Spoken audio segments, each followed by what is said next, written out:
presented by Caltech.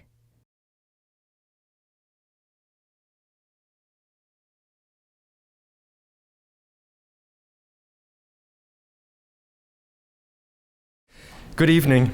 Thank you all for being here. Tonight's event is part of Exploration, the Globe and Beyond. Exploration is a Marlow lecture series sponsored by the Humanities and Social Sciences at Caltech. I want to thank our chair, who is here, Jean-Laurent Rosenthal, for his wonderful support, as well as our amazing staff, Candace Younger, Gail Nash, Victoria Cruz, and particularly Fran Theis and Kapawi Stibbert for making this event happen. HSS is also very grateful to Tom Prince and Michelle Judd of the Keck Institute for Space Studies for lending enthusiastic support to this series. Michelle Judd is with us tonight. I'm Nicholas Way Gomez. As a member of the Humanities at Caltech, I'm thrilled to introduce our guest speaker tonight, Jeff J. Marlow. As some of you already know, our lecture series was created to bring together a broad community around the topic of exploration, all the way from antiquity to the present.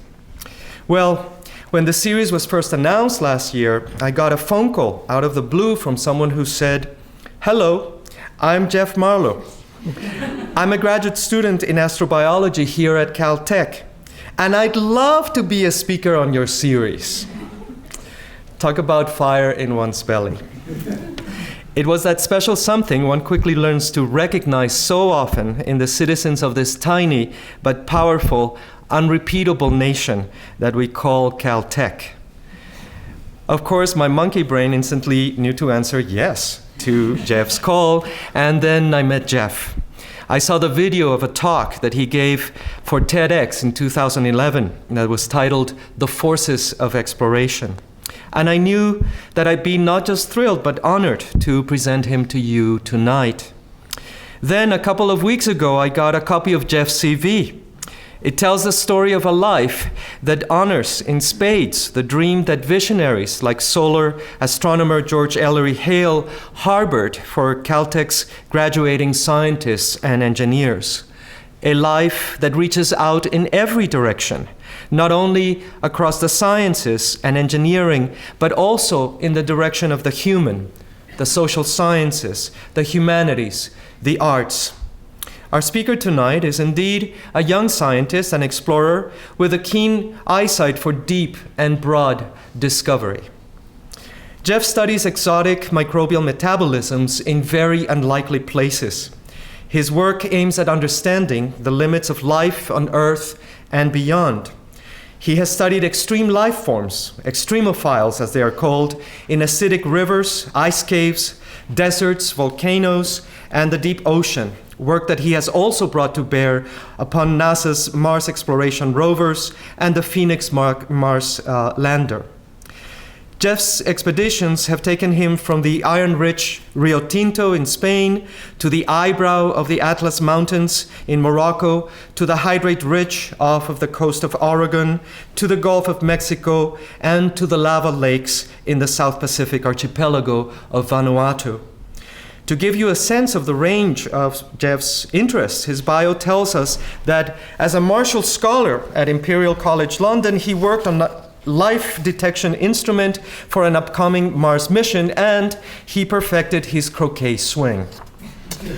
In the Division of Geological and Planetary Sciences, Jeff works with Professor Victoria Orphan on the microbial communities of oceanic methane vents, which play a critical role in greenhouse gas cycling.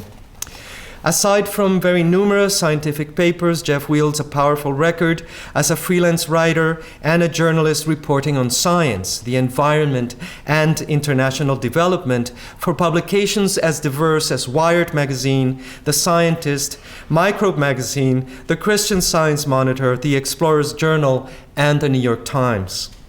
When I asked Jeff which of his publications in these venues were dearest to him, he responded that the most formative and far-reaching of these projects had involved reporting on how music schools are drumming up new hope for students in Haiti, reporting on his visit to the house arrest studio of Chinese artist and activist Ai Weiwei in Beijing, and reporting on a major UN development project that he visited with economist Jeffrey Sachs in Ethiopia. Jeff has also been involved in a number of media and public outreach projects. In 2014, for example, he produced, wrote, and directed Our Curiosity, a widely reviewed documentary film on the Mars Science Laboratory mission. This film featured voiceover performances by astrophysicist Neil deGrasse Tyson and actress-writer Felicia Day. It also had an original score by Grammy-nominated composer Austin Wintory. Jeff is also deeply committed to developing science policy. He is the founder of the Deep Submergence Science Committee Ocean Policy Interest Group. This group runs a speaker series featuring ocean policy experts, and it also organizes focused studies on issues of broad relevance to policymakers and scientists. Finally, Jeff is the recipient of numerous awards and honors. In 2013, for instance, in recognition of his promise and ability as a scientist, he was named a research associate of the National Research Council. Today, our speaker will talk about the future of human versus robotic expeditions on Earth and beyond. Please join me in welcoming him. All right, well, thank you so much. It's a pleasure to be here. So there's a wide range of things to talk about when we think about exploration and humans and machines in that endeavor. And to me, it's useful to focus in a very, very big sense. So I want to start with a very broad brush and think about the three main shifts of how we've interacted with the unknown as a species throughout our history. So the first period of that was the Great Divergence, a period of humans spreading throughout the world. People think that this began within about 40 to 80,000 years ago, as we spread out of Africa and into the Arabian Peninsula, through Southern Asia to Australia. Different groups came up through Europe, across Northern Asia and into the Americas. And then the last bits of that were really a crossing of the South Pacific Ocean, finding those needles in the vast haystack of the Pacific to colonize Polynesia. At some point, several hundred years ago, those divergent explorations became convergent ones as cultures came back into contact with each other. And in many ways, those sorts of trips really shaped the world that we know today by developing trade routes and colonizations, which obviously bear a lot on geopolitical situations today. So the result after this sort of expansion and reconnection is that humans are the most widely dispersed animal on the planet. And we extend far beyond the range of our nearest genetic relatives and inhabit places that we really have no business being biologically. But then about 50 or 60 years ago, that period of convergence was kind of coming to a close. Another massive change occurred, and that was the dawn of the space age, where we really launched off of our own home planet and into truly inhospitable places. At around the same time we were going up, we were also going down into the oceans. And to me, the distinction here is that we were going to places that you couldn't really exist for any amount of time. It wasn't that technology was helping you extend your range or extend your reach or extend your time. It was that it was enabling the process in the first place. So coming back to this historical arc, for millennia we were moving apart, for centuries coming back together, and for the last few decades really been moving upward and downward. And I will suggest that we're sort of on the verge of a fourth big component in that realm, and that comes across a lot through the role of technology today. So here's a brief summary of where we're going. We've talked a little bit about the context, and we'll continue about how technology is interfacing with human exploration. I'll pinpoint 4 frontiers that I can envision today. Think about what machines really mean for how we gather information and how we interact with that information. And finally, think a little bit about how democratized science and exploration enhances things. So when we think about technology, it's important to realize that it's not a new part of the equation. And it's actually what makes the whole thing possible in the first place. Without fire or cooked meat, some historians think that we wouldn't have moved across continents nearly as quickly. If we didn't have tools to kill animals and make fur coats, we wouldn't be inhabiting higher latitudes. And without strong boats like the Fram here, which took Nansen to the Arctic and Amundsen to the Antarctic, those cross-ocean journeys would not have been possible. But today, technology is really expanding the portfolio in two main ways. One is that we're extending our senses. We can go places we never would have imagined. And in another way, we're sort of bringing new senses into the equation. We can sense new components of the electromagnetic spectrum, like X-rays, shown here, as well as radio waves or infrared wavelengths that really change how we understand the universe. And as a result of this, scientific questions are motivating exploration as they never really have before. This is obviously supported by economic interests and political interests, but science is driving day-to-day operations at the frontier like it never has before. And the cool thing, I think, about sort of exploratory science is that we're not just getting answers to old questions like, is the moon made of green cheese? But we're also being able to generate new questions that we wouldn't have thought to ask, like, can life exist in hydrocarbon lakes on Titan? And it's that extended search space, both sort of physically and intellectually, that I think is so cool about exploration. So I'm going to talk for the rest of the time kind of about how technology is changing this, and do this mostly through the lens of my own work as a geobiologist, highlighting some of the field expeditions we've been on and tying in some other expert testimony that I've gathered.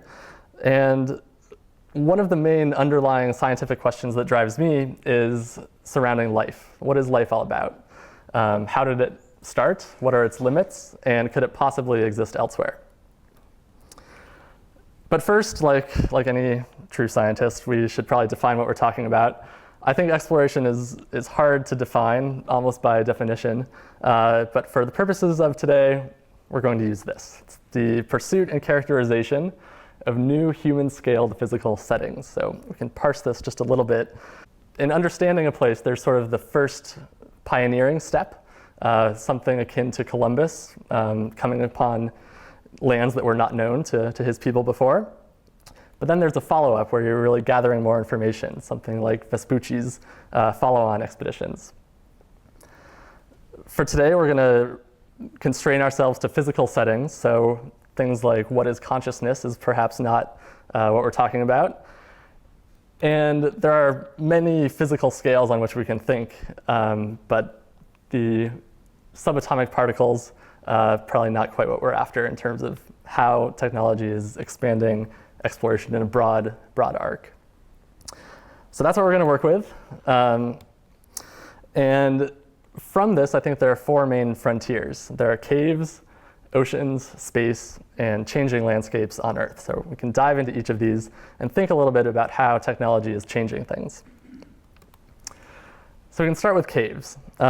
These offer very interesting opportunities to study chemosynthetic metabolisms, where microbes are eating organic materials and developing in interesting ways that inform evolution and adaptation.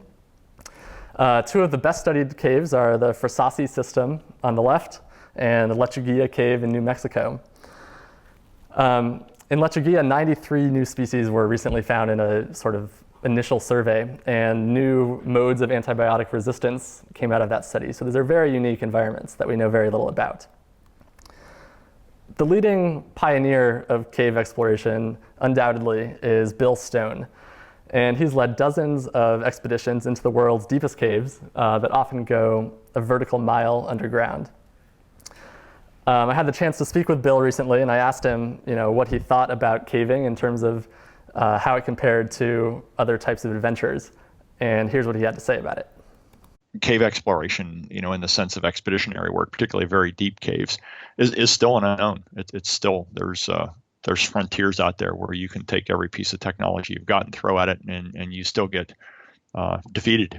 on a project that would take 2 to 3 years to organize and 4 months in the field. So that's where the frontier is terrestrially, and so because we're interested, at least I am, and most of the people I work with are interested in pure exploration. On that sense, then this is the place to do it. So as he says, these sorts of expeditions take months, and it's a fascinating sort of logistical challenge where teams of 3 or 4 cavers go ahead into an advance party. They set up camps that then support teams that follow on, and they sort of inch their way forward and downward. There are many different obstacles in this sort of exploration, from collapsed support structures that they need to wiggle their way through. There are cliffs the size of Yosemite's Half Dome that you need to rappel down. There are flooded sections that you can potentially scuba dive through if you're lucky. But then you often get to the water table. And I'll let Bill explain what happens at that point. Even then, we find places today that go beyond that go deeper than that, that go further than that. So what do you do there, right? Now you start thinking, all right, could I put an AUV down there?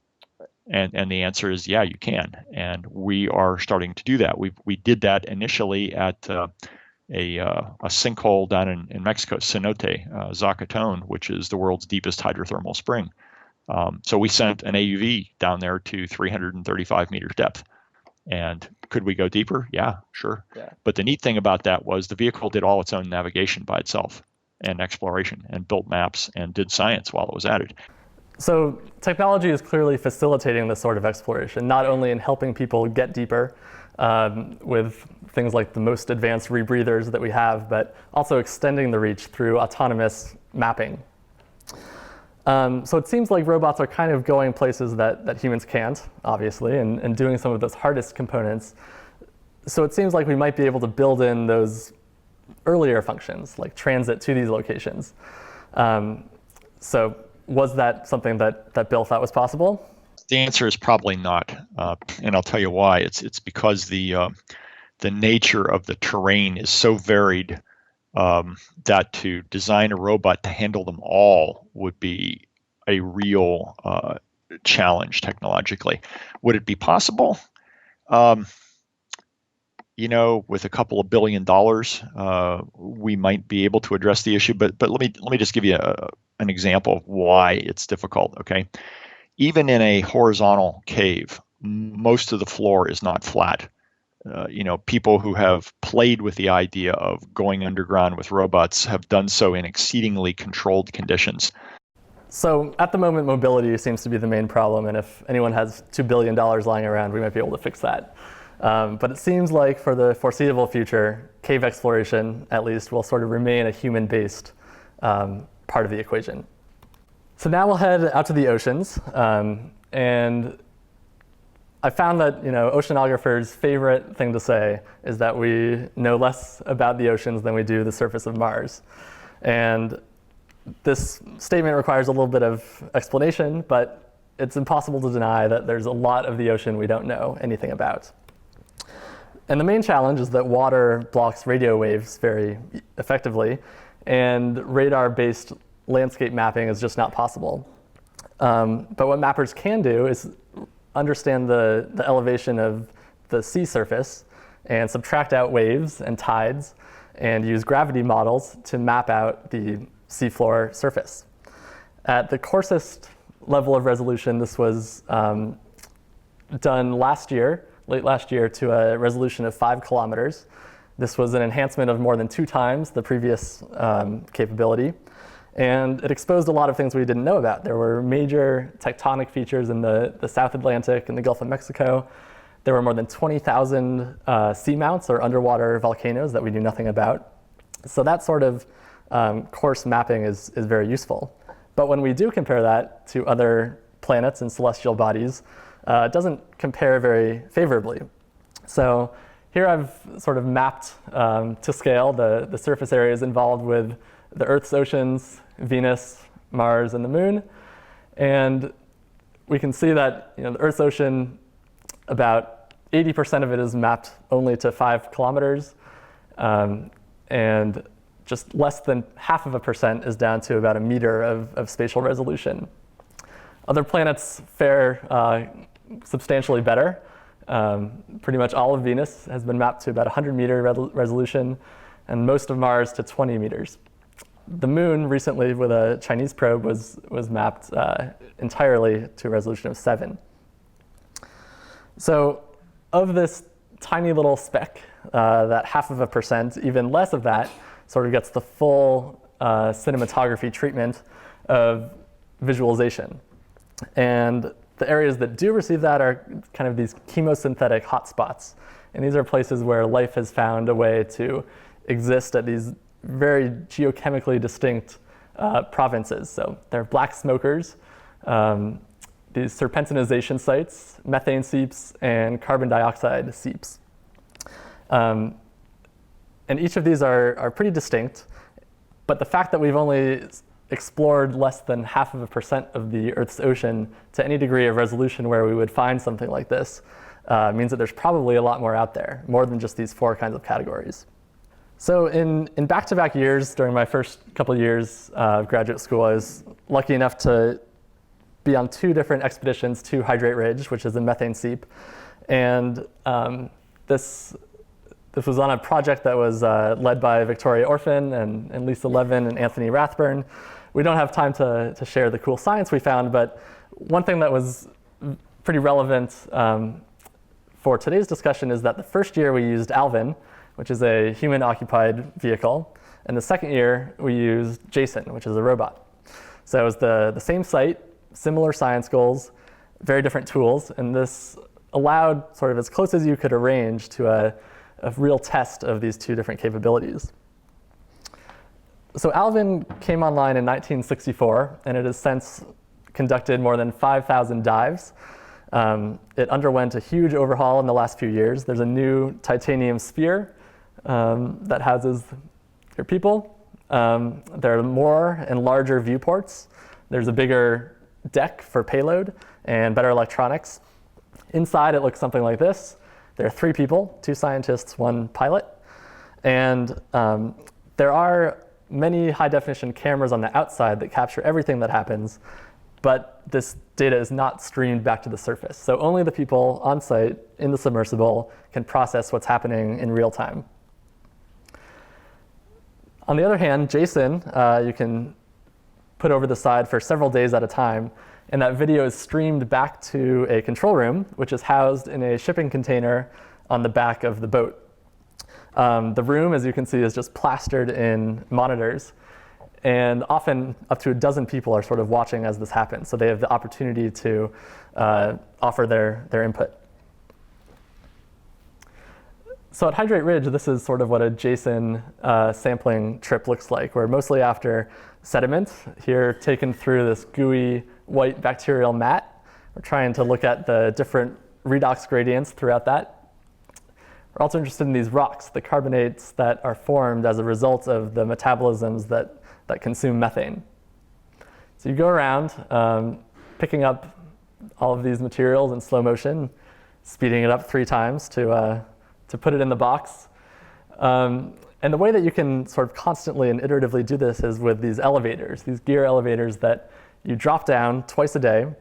Jason goes around and fills them up, seals it up quite dexterously, and then releases it to go back up to the surface where you can collect it, process these samples, while Jason can go on and find its next targets. So obviously comparing these directly is a little tough, but we can make an attempt. So with our Alvin trip, we collected 416 samples, 45 push cores, and there were about 44 hours of time on the bottom. With Jason, there were more samples, more of those push cores, and much more time videoing the seafloor, 137 hours. So what does each of these get us? Surprisingly, to a lot of people, the cost is about the same because at this point you're mostly paying for the crew and the expertise. We got more samples with Jason, and I think it's kind of hard to deny that that's a more efficient way to scoop stuff up from the seafloor. Though we found that there were trade-offs, things like fine movements of deploying new instruments or going around and finding stuff we had deployed the previous year was easier with Alvin when you had people involved. And we also found that public interest was a little bit more substantial through blog post hits, for example, when we had Alvin. So JSON is probably better in collecting these samples, and it might be better for sort of the coarse first pass exploration of just cruising around the seafloor because you have a lot more time down there. But it's maybe that middle ground where you're pursuing interesting features or going to collect stuff with fine movements that might be better for Alvin. So I'm only going to touch very briefly on space as a frontier, but it's probably the point where robotic explorers have most clearly overtaken humans. Right now, there are dozens of active NASA robotic missions throughout the solar system, often billions of kilometers away. But there are just 2 NASA astronauts in orbit, and they're 400 kilometers away. One site where we do have sort of multiple data points of how robotic space exploration on Mars is happening is with 3 rovers that have been deployed over the last couple of decades. We got Pathfinder in 1997, the Mars Exploration Rovers in 2004, and the Mars Science Laboratory Curiosity in 2012. So I spoke with several mission operators who have been involved in more than one of these missions, and I asked them, given the amount of science that was conducted on one of these missions, how long would it take for a field geologist to do the same sort of work? And if you ask them this, they will not want to answer because that's comparing apples and oranges. Technology has advanced, the instruments have advanced. But if you ask them again, they might give you an answer. And this is the sort of thing we see. So I'm quantifying it here with the mission to field geologist ratio. And that's the idea that for any amount of science that the mission did, how much longer did it take than an equivalent field geologist might take? And amazingly, the numbers that people gave me sort of extended along this log scale, order of magnitude improvement with each mission. So Pathfinder's here in 1997. When sort of correcting for the time units that people gave me, it was about 3,000 or 4,000 times less efficient to have a robot doing that work, and that's improved steadily. We can kind of break this down in terms of what sorts of things a human might be doing better, and that's this entire analytical pipeline from mobility, from getting around to collecting samples, to getting data from those samples and then analyzing it. And we have data on mobility, at least, and that's plotted here on the right axis. So this is just meters per Martian day moved throughout the mission. And we see that with Opportunity and with Curiosity, that's sort of plateaued. So potentially we could see that this order of magnitude increase in efficiency could be due a lot to the mobility, but that these other things have probably improved over the last decade. It's also noteworthy that if we get to this 1-to-1 ratio, the entire scientific justification for potentially sending humans is essentially a moot point. So we'll see if that happens anytime soon. The last frontier that we're going to discuss is the idea of changing landscapes. So just because 2 people have visited one place hundreds of years apart doesn't mean that they're seeing the same thing.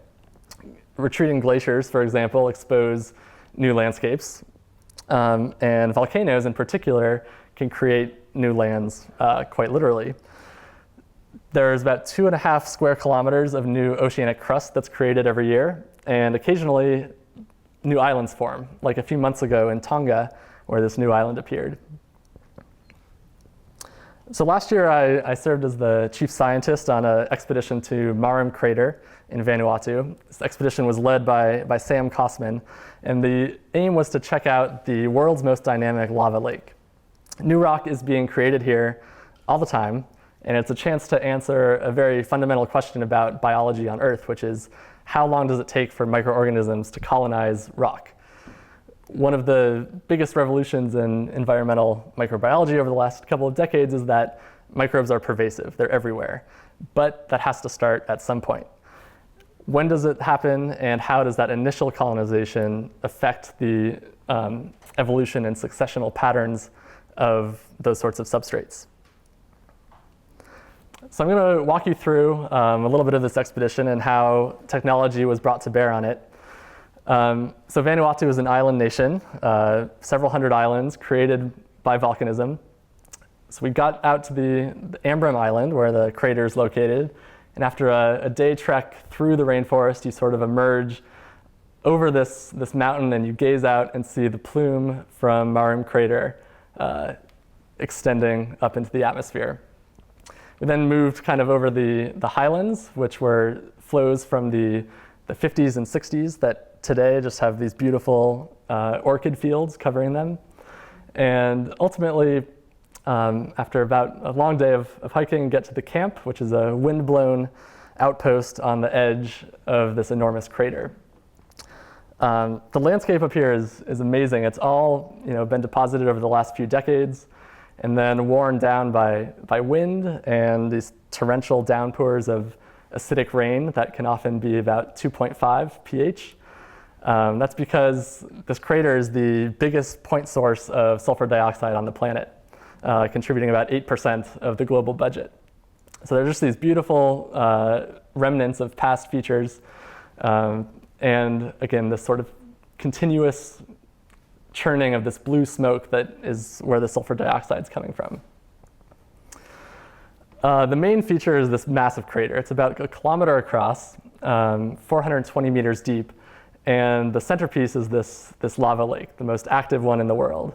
It's 80 meters across, and it's just roiling constantly, driven by this intricate balance of energy pushing upward and gas bubbles, volatiles in the lava that make it splatter that way.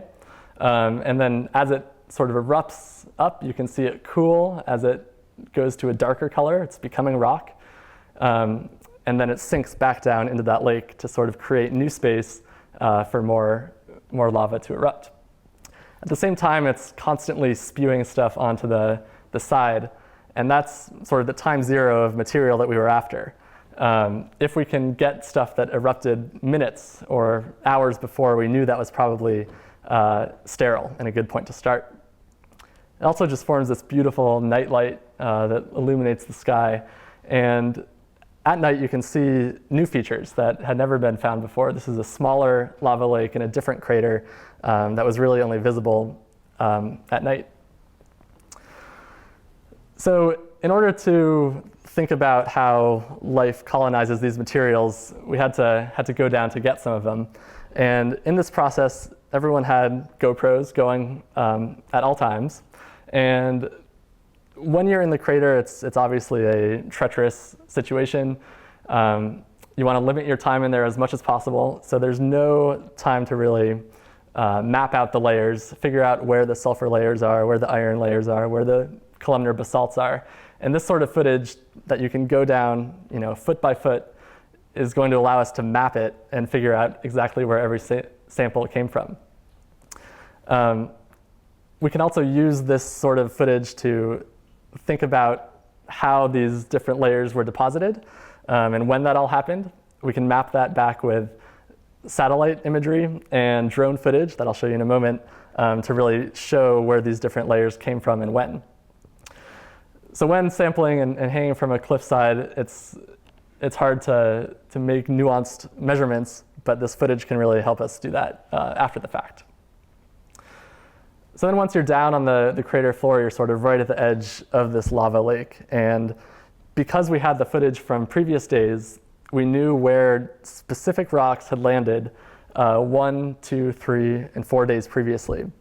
I was able to review that footage sort of back at our comfortable camp and know precisely which samples we were going after, and thereby essentially collect those different series that we wanted. The point at a few minutes old, a few days old, a few weeks old.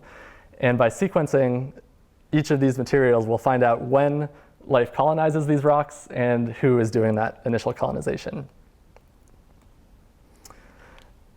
So a lot of the footage you saw came from our trusty drone pilot, Simon Jardine. He's an Australian drone engineer. He's a wizard with the drone. And that was sort of the other component that scientifically was really helped by the technology. So first was the GoPros, the idea that we could go back through the expedition and see exactly what was happening at every inch along the way. The second was this larger view, not only that we could encapsulate everything in a larger model, but also share it with other people.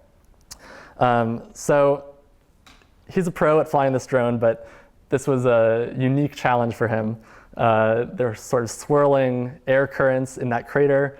The sulfuric acid was sort of degrading the metal components visibly, minute by minute.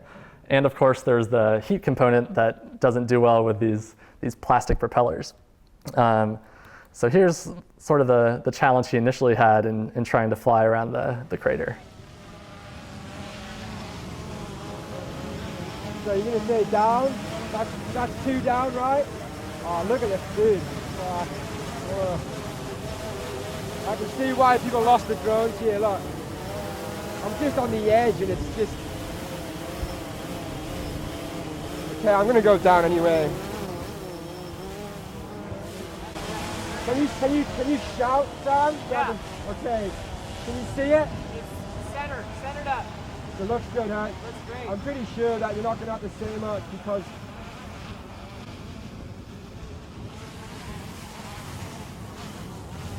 it is really bad, huh? Look at this. Oh, nah, it's not gonna happen, dude. It's on it. It's so unstable, huh? So despite that initial trepidation, it did happen. He got some amazing footage, sort of both looking down into the crater, flying around the entire crater multiple times. And that could then be imported into programs that can generate 3D models. And essentially you could then walk around the crater with an avatar, complete with jetpacks to make the rappelling a little bit easier, and point out different layers and sort of explore this area in 3 dimensions. We're also able to send this data to volcanologists. So this is an annotation done by Lindsay Moore. And she was able to sort of plot out where past lava lakes had been seen and think about the evolution of this crater in resolutions that hadn't been done before. So I think this kind of distributed field science is something we're seeing more of and will continue to see more of. The idea that a smaller scientific party can be on site, but collaborating with people around the world. This is super important because the full scientific potential of samples is very rarely realized. So having people interact with the same samples across different areas of expertise is very promising. So hopefully these examples have kind of demonstrated specific ways that manned and unmanned tools are being used at the modern frontiers. But now I'd like to kind of think a little bit more widely about what our relationship with technology means and where it's going.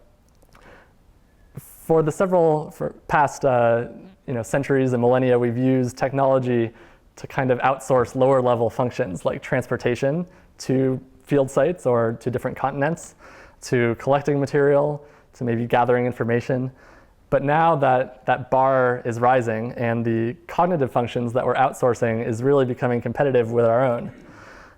There are 4 potentially main areas where humans still have the upper hand. And those could include interpreting the data that we acquire, figuring out bits to sample, navigating around complicated field sites, and repairing robots. So the Hubble repair missions in particular kind of emphasize this. It's an inversion of that traditional relationship we've had with technology where we are now supporting the technology rather than the other way around. I'm also very interested in how screen-mediated exploration changes how it works and what we think of it and the interpretations we might make. So it seems like robots are probably going to take over in terms of collecting new material and new information. But are there qualitative differences in how we think about that data if we're the ones getting that information or if robots are? So to think about this, I have a fun interactive exercise for all of us. No participation required. I will not call on you, but I want you, so we're going to divide the room in half and do a mental exercise. Let's have these guys, and this is a controlled environment, so you guys ignore what I'm about to say. But you guys, I want you to think about how your day is going to go tomorrow. Just go through this mental exercise of what time you're going to get up, the important things you have on an agenda, the people you're going to see, the sort of feedback you're going to get. And then once you've gone through this, think about 3 words that describe your role in society. Who are you? What are you doing? Okay, now this side of the room, I want you to think about the day sometime in April of 2020, 5 years from now, and think about those same sorts of things. What are you going to do when you wake up? Who are you going to interact with? What is your daily routine going to look like? So if the people in this room cohere with many different psychological studies, you guys would have come up with very specific words to describe your role. You might say you're an organic chemist or a dentist patient if you have an appointment tomorrow, or financial planner, something like that. Whereas you guys are going to think a little bit bigger. You're going to be parents or siblings or scientists. Now this phenomenon is called construelevel theory. It's a psychological construct in which the more distant we think of something psychologically, the broader we use terms to describe that. So the 2 sort of pioneers of this theory are Nira Lieberman and Yaakov Trope. And I had a chance to chat with them and ask them what they thought of how exploration could play into this. This idea that there are different levels of psychological distance, and how does physical distance interact with that? And we sort of came up with a list of a few things that might differ between our understanding of being somewhere physically, being right there, and being more removed if we're seeing something through a screen. And if we analogize back to ocean exploration and we sort of have Alvin, you're there on the seafloor, there's a low psychological distance, versus Jason, where you're looking at things through a screen, you might be more removed from the entire process. These are some of the things that might differ. So with higher psychological distance, you might have broader insights. You might think more about the purpose or impact, questions of why rather than process, how. You're going to be a little bit more wandering. You might not be as focused on the specific tasks at hand. And there are these relative interpretations of connecting bigger picture questions will probably dominate. Another interesting component of this is that other distance measures correlate. So physical distance is one type of psychological distance. Am I physically near or far? Time is another one. Is it happening now, or could it happen farther in the future? There's also hypothetical distance. Is something likely to occur or not likely to occur? And relational distance. Am I invested in this more or less? So higher physical distance that we might see on the seafloor correlate with these other sorts of distances. So we might think of things as being more rare or occurring over longer timescales, or perhaps less immediately relevant.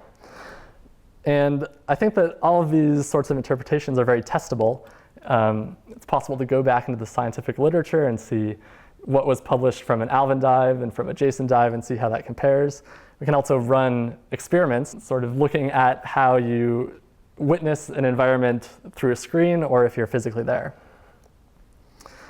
And I think those sorts of experiments are important to move away from this idea that it's different being there. If you talk to any oceanographer, anyone who's been in Alvin or involved with this, they'll assure you that it's different. But it's very difficult to explain why or quantify this. And I think that it's useful when we're making huge investments in repairing Alvin, in maintaining a human presence on the seafloor to really justify this or explain scientifically how and why it's different.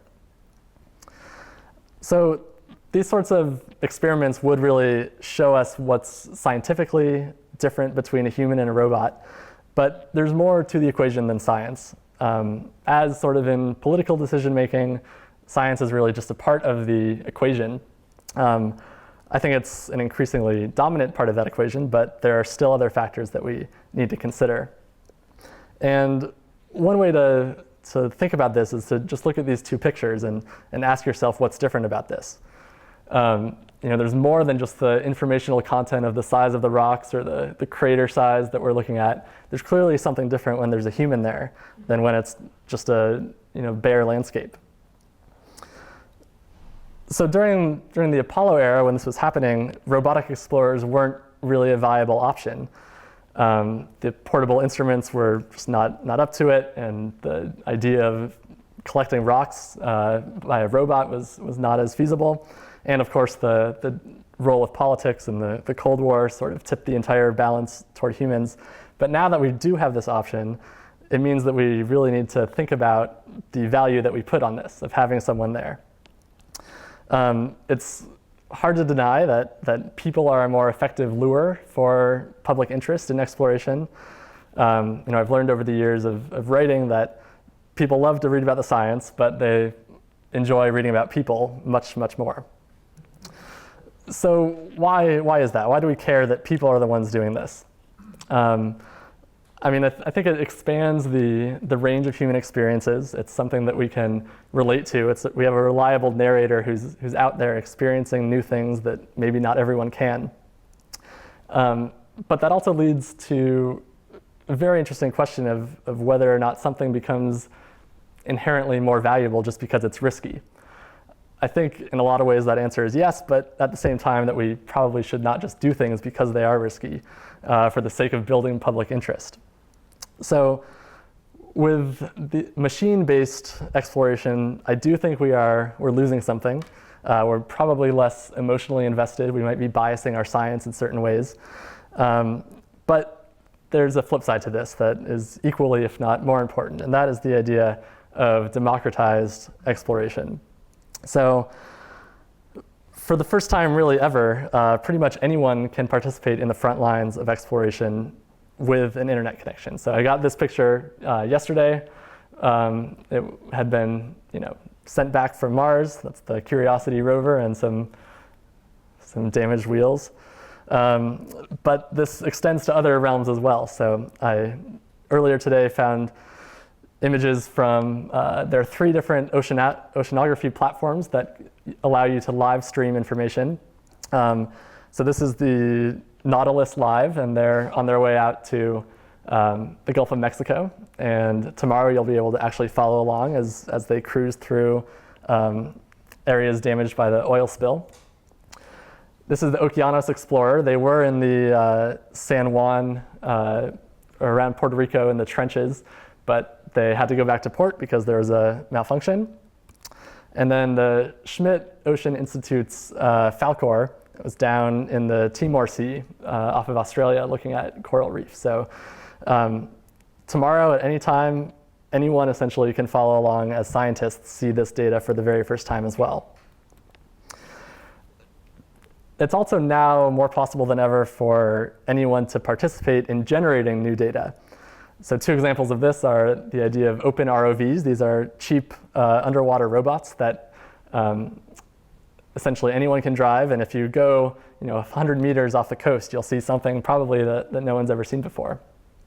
There are also CubeSats, which this is a cubic liter of volume. You can launch that for about $8,000 if you're willing to use a test rocket, or $100,000 if you want something a little bit more reliable. But these are tools that universities and school groups are using now in the idea of building coding platforms and doing microgravity experiments. So another consequence of technology and sort of globalization in general is that exploration is moving from a global scale, from a cultural scale, to a personalized scale. So for the last several centuries, for that sort of big moment of convergence, it was really all about civilizations coming together. But now it's all about individuals, and this is kind of a flight pattern map for a given day on Earth. So for relatively low cost, any human can essentially go anywhere else on the planet. These are expeditions that would have taken months and huge amounts of investment from the Spanish crown to make happen centuries ago. But now it's immensely possible for billions of people. So in that spirit of kind of subjective and personalized exploration, we can broaden the realm of what new experiences mean. So another quick thought experiment, if I were kind of to propose a journey to you guys that, we're going to go out into the unknown, just leave it at that. I think most of you would be pretty excited. But not everyone would feel the same way because people have different experiences with the unknown. So this is my friend Paul Maniok. He's a supervisor at a residential center, and he's a preacher. He lives in Texas. And I came to notice over several years that he has a very distinctive presence on Facebook. He'll often post photos of himself in his car saying where he is. These are rather mundane destinations that he's made it to. So, he arrived at work. He made it to his friend's house. He went to the store. He got gas. It's just happened over and over and over and over. So I asked him about this. Why are you just posting that you've arrived safely somewhere? But when he answered it, it just made all the sense in the world. And that's because Paul is one of the lost boys of Sudan. And this is a group of several thousand South Sudanese refugees who fled the Second Sudanese Civil War in the 1980s. And many of them witnessed their parents being killed during this war. They traveled across deserts and grasslands for thousands of miles for months, and about half of them died along the way. So for Paul, arriving somewhere safely is noteworthy. It's not just something that happens. And this unique Facebook presence underscored that. So the idea that a journey for us is something that is exciting, running toward a beautiful view or unknown new knowledge, someone like Paul is running away from something that might be a deadly threat. As another example, we can think about some kids more locally. These are some friends I've recently made from the Casa Libre. This is a house in downtown Los Angeles that takes in undocumented kids, provides a pathway into the educational system. And a few weeks ago, we went out into the San Gabriels to just sort of wander around and think about what else is out there. And as sort of with Paul, their last experience in this sort of environment was pretty frightening. They were crossing the border from Mexico into Texas or Arizona.